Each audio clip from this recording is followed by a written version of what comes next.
కానీ ప్రతిదాన్ని ఉత్సవం అనకూడదు, అనేస్తాం. అదంతే.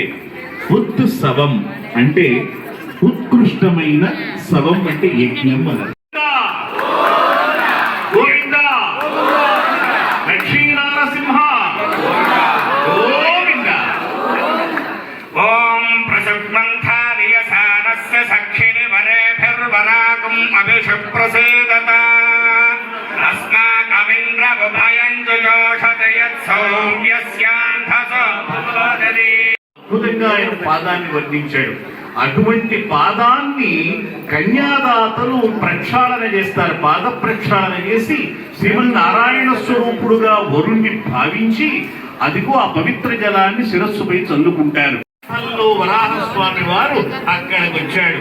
అప్పటిది ఆ పర్వతం అంటే 200 కోట్ల సంవత్సరాలని సైంటిస్టులైన ఆర్కియాలజీ చెప్పి, అయ్యా ఇప్పుడు స్వామివారి కన్యాదానం చేస్తున్నారు, అలాగే మీరు కూడా మీ పిల్లలకి. ఎంత గొప్పది అంటే అది మనం మాత్రమే ధరించడం కాదు.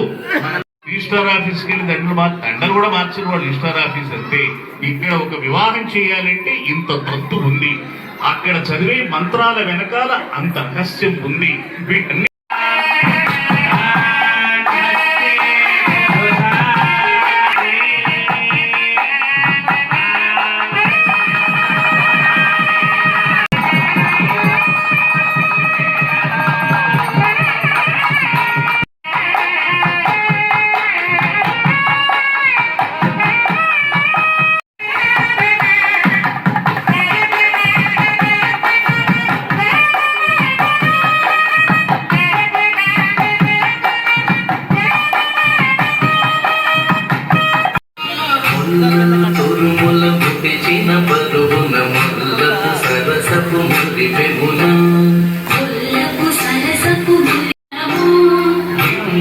కూటమి చెమటల